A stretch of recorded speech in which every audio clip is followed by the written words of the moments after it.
Hello.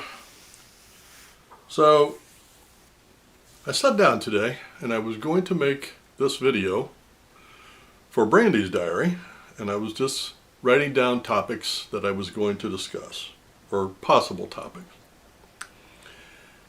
And I got to one that I was going to explain to Brandy why I remained single after my divorce 23 years ago. Why did I stay single? And so I started writing a couple notes, and within a couple of minutes I had a full, I might not even get all of it, because it's quite a detailed explanation, and I'm going to end up calling this MGTOW. And if you don't know what that means, it's a movement started by men. And MGTOW, MGTOW, stands for Men Going Their Own Way. And it started out, women started a little thing several years ago called Sprinkle Sprinkle. And in that, they were glorifying having a sugar daddy. That they never said that, but that's what they meant. So men started making fun of them by coming up with their movement called Drizzle Drizzle. And they were glorifying having sugar mamas. And I thought it was very humorous. And then all of a sudden MGTOW started. And the more I got into it, the more I started saying, wow, I'm not the only one. All of these things that I'm going to talk about, these are the reasons that I stayed single. And I'm going to sprinkle in, as we go through this, the trad marriage, trad wives, trad husbands. I had no idea what trad meant until I watched a video on it. It stands for traditional. Anyway, so one of the things that I noticed in these different groups is that everybody seems to be under the impression that they are deserving of a high value mate.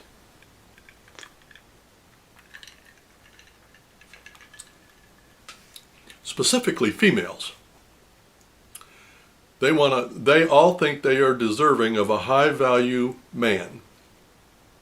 What's a high value man? 6 foot tall, 6-figure income. That's high value. If you ask me what a high value female is, low body count, Christian, never been married, no kids, traditional wife. That's high value to me. Did you notice the difference? The females are all high valuing things. Money, height, weight, hair color, car, job. Nothing about the individual. That's one of the reasons I never got married.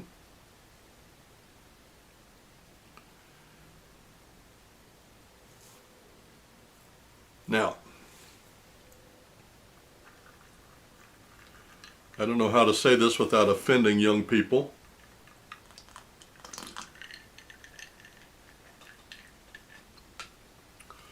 When I married my first wife,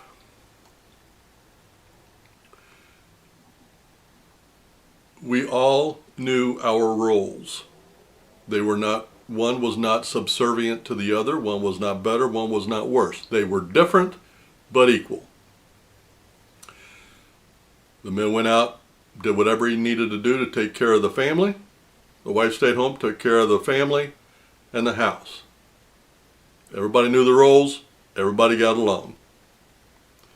Modern women have been sold a bill of goods, in my opinion. And I lived through this, so I know exactly that what I'm telling you is the absolute truth. It started in the late 1960s when women burned their bra and declared they were independent from men. How'd that work out for you? So then they wanted to compete with men. And just so you know, men don't need a competitor. They need what God called a completer. Complete the man. Don't compete with the man. But women were taught that they could bring home the bacon, cook it up in a pan, and feed it to her man. So, women got out into the workforce. Now,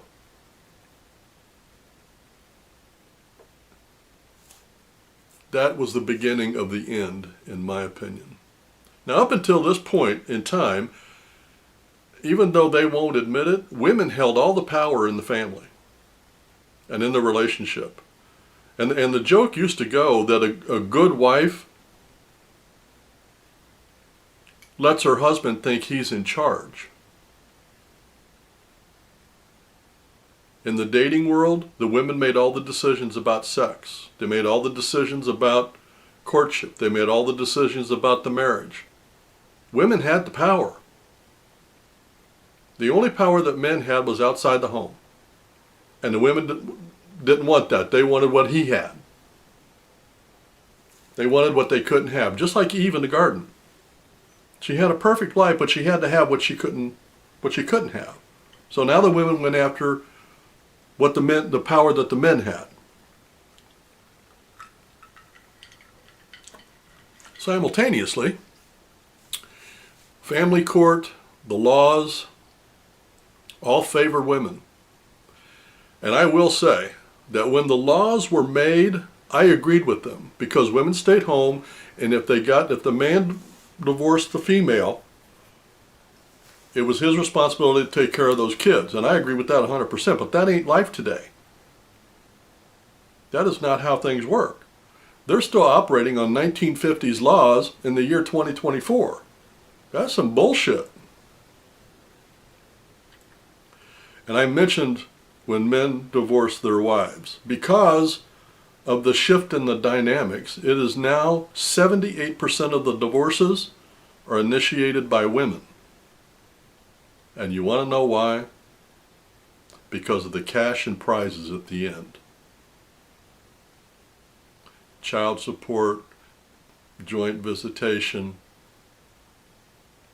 custody, alimony, 50% of the business, 50% of the house, 50% of the retirement.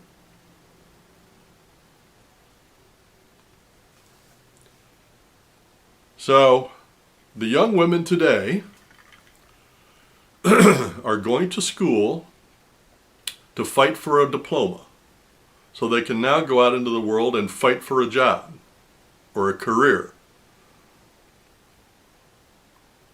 When I was growing up, the average female lived 5 to 7 years longer than the average male.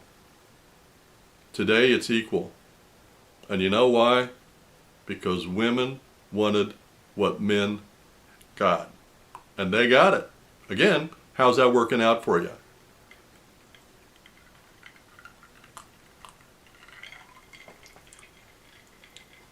Let's talk about some of the cash and prizes. Child support. If both spouses are working in comparable income, and chances are 78% that the female is going to file for divorce, explain to me in what world it makes sense that the man has to pay the female child support. And I hear you saying, well, because she's going to have custody, is she? It's more like joint custody, 50-50. If they're making the same amount, why does one have to pay the other? Especially if she's the one that filed. She knew that she was going to have to support him. She knew that she was going to have the kids, and she elected to do that anyway. Why are we incentivizing divorce? Now, in the old days, when the man is the one that worked and she stayed home and she divorced, I get it. I agree with that 100%. Let's talk about custody. This one is changing slowly. But it used to be, unless you could prove a woman was a drug addict or a whore or a danger, she got custody. Period. End of conversation. And the man got them every other weekend. Now, it is slowly changing. But why does that slowly change, but child support doesn't slowly change? And I'll tell you why. Because joint custody favors the female, because now 50% of her time is free, so she can go out and find another person.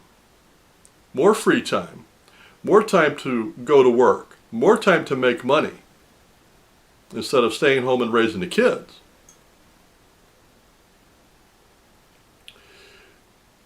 And I'm going to touch on this because I'm going to do a video on this. But this whole situation is on purpose by the federal government for a purpose, to destroy this country. You go back to the 1960s and you look at all the Democrat social programs. They are all designed to divide the family. I don't know how it is now, but starting in the 1960s under LBJ, the more babies you had, the more support you got from the state if you got divorced. You got more food stamps if you had more babies with no husband. You got nothing if he stayed at home.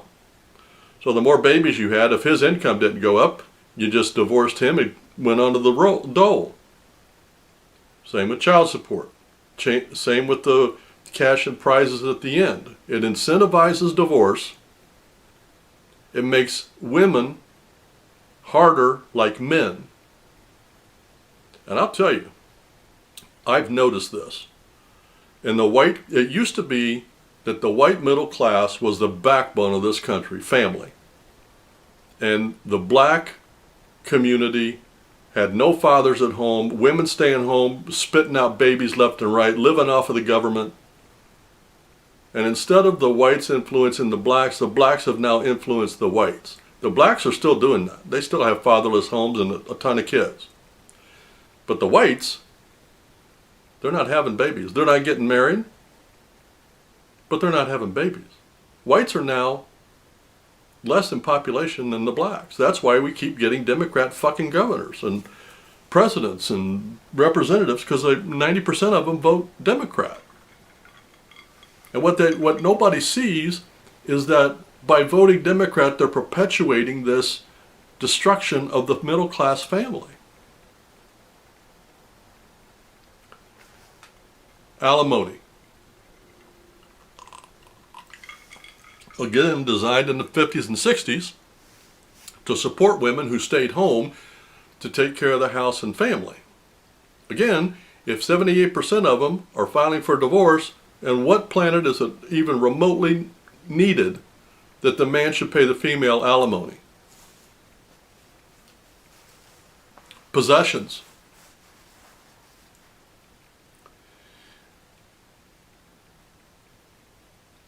Even if the man comes into the marriage with assets and gets married, she is still entitled to 50% of those assets. Now, I'm sorry, but that's some bullshit. And I know that's a fact because I had a retirement account.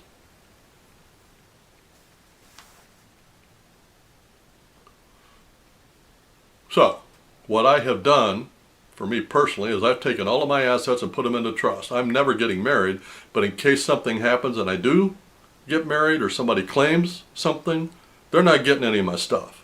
I'm not doing that.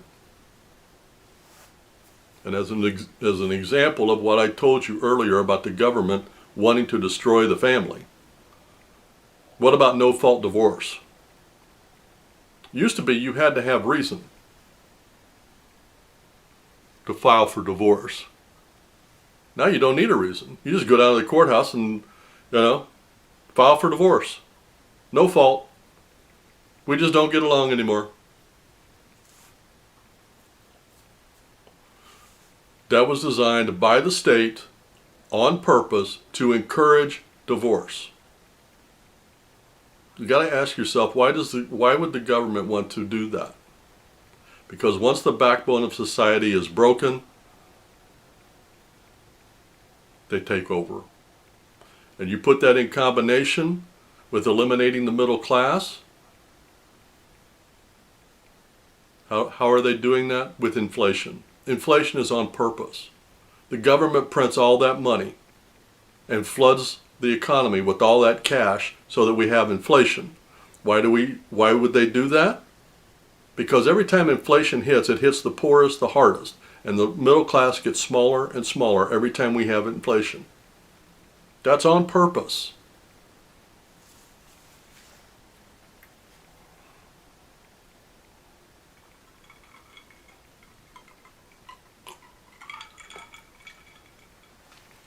Another reason that I have stayed single is money.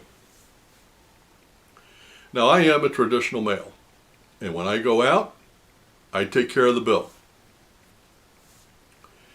But when I saw these women get on there, and they said, well, if I'm dating a man and he's not paying part of my bills after the first month, I'm going to ditch him and go find someone who will, because there's plenty of men out there that will do that. They're going after a motive. There's a motive here. This is not happenstance. This is not accident. This is not circumstance. This is an all-out game plan. This is an assault on the family, on marriage, on men. This is an all-out assault on men. Now, as a minister, I cannot condone sex outside of marriage. But based on the laws of this land, I can't condone marriage for men. I'm stuck. I don't know where to go.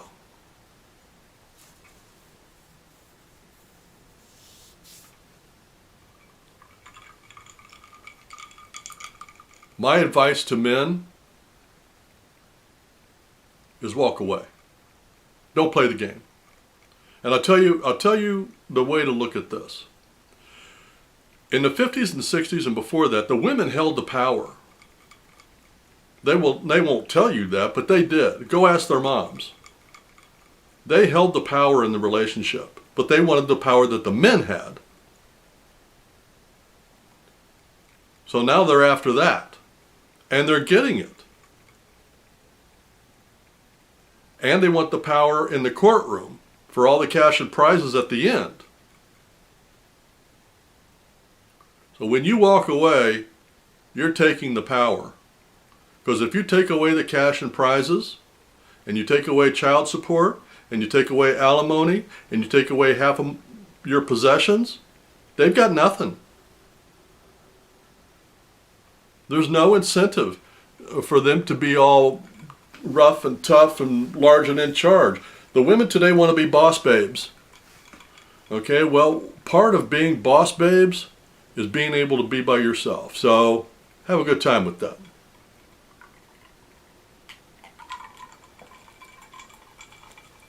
Another reason that I stayed single is Chads and Tyrones. Now this is part of the MGTOW movement. Chad and Tyrone stands for the guys that are hitting it and quitting it. Cuffing it and stuffing it. When I was single after my wife died, and I was out in the dating scene, I would go to bars, and I would see all kinds of women out there. And after a while, I started noticing the same women talking to different men every week. Even when I was playing darts, I mean, and these were competitive dart leagues. Same women, different men. Now you take the average female. How many men do you think she sleeps with on an average? I don't know. But I know this. Women don't have to try hard. All they got to do is stick up their little finger and they got 5 Chads and Tyrones ready to get in their pants. So conceivably. So let's say that a female goes to the bar every other weekend when she doesn't have her kid at home. And she brings home one guy. That's 2 guys a month. That's 24 a year. That's 24 different men in a month or a year. Men don't do that. The Chads and Tyrones do, but the average male does not do that. I'll tell you something else that I have noticed. The women that date the Chads and Tyrones, and I had heard this before, but I've seen it, and it's true. The more DNA from different men that women have inside them, it changes them. They become hard, heartless, disagreeable, and foul. Because they're not made like that. Talk about high value. The women want the man to bring a 6-figure income, be 6 foot tall, drive a Maserati. What does the woman expect her to bring to the table? Other than her pussy. What else? They don't want kids. They want a career. So if you ask a female and she says, I'm bringing my career to the table, I don't give a shit about your career. That is no value to me. You talk about your possessions, I don't care about your possessions. That means nothing to me. I want to see your value, not your possessions. What you're calling high value is possessions. Those are completely different things. So go have fun with your Chads and Tyrones, but don't think that because you're getting all that dick that you are entitled to a high value male. Because the first question any high value male is going to ask is this: what is your body count?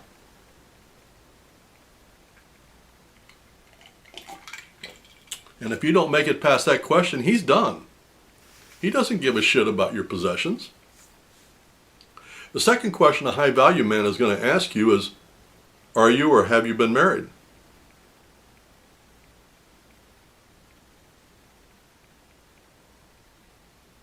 Value, not possessions.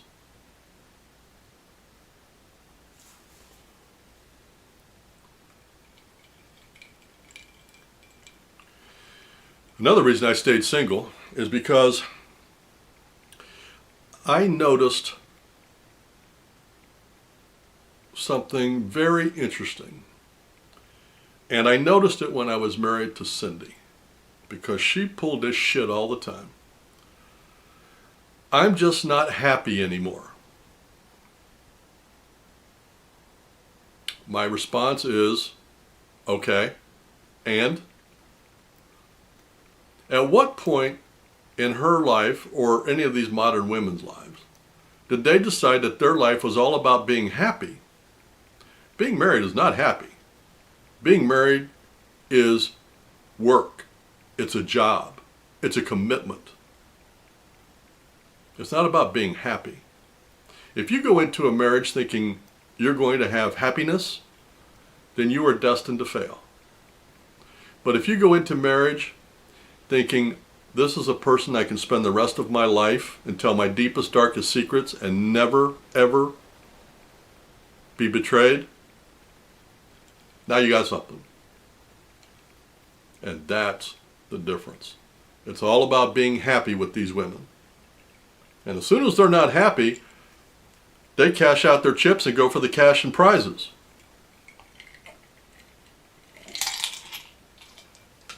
At the man's expense.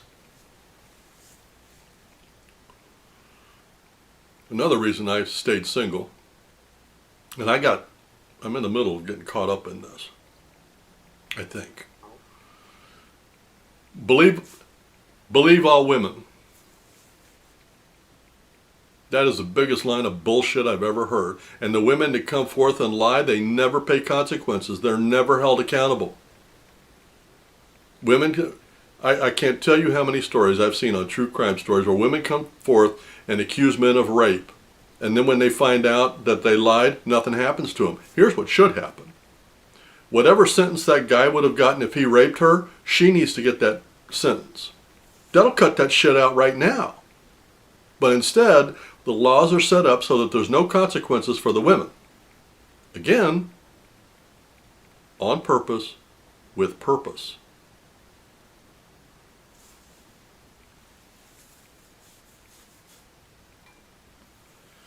I said this earlier, and I want to drive this point home. Men want a completer, not a competer. God set the roles up on purpose. Our government is separating and combining the roles to the detriment of marriage in our country. Men do not need to compete with women for jobs. Women do not need to compete with men for jobs. You have a job. Manage a household, take care of the kids, take care of your husband. If you do that well, you will be happy and content your entire life, assuming you pick a decent man. I used to think, and I told my kids this, men are pigs. They're after one thing. And I told my kids that. But now that I've gotten older, and I've grown through society, and I've watched these women, I have completely changed my opinion. I think men are the ones that have morals, they have qualms, they have things they are and are not willing to do. Women have become the ultimate opportunist. They don't give a shit about the man's feelings or emotions. They don't give a shit about anything except the cash and prizes. And that shit starts on the first date. If he's not paying, he'd better pay for my whole dinner and I'm going to a 5-star restaurant. And then he better start paying some of my bills.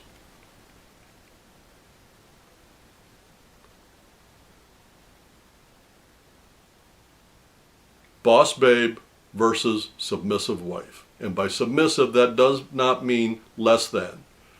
That means that in any relationship, whether it's husband and wife, boss and employee, there can only be one boss. And God designed the man to be the boss over the woman in the house. And that's the way it is. And when that gets out of whack, the family gets out of whack. I don't want to be married to a boss babe. I don't want to be married to a brassy, argumentative, nagging little wife. I want a good woman with good morals to take care of my good kids and my good house. And in return, I'll take care of all of it. Well, I'm going to do another one of these, but it's going to be more on the societal outcome of MGTOW, because this is an important topic and people aren't paying near as much attention to it.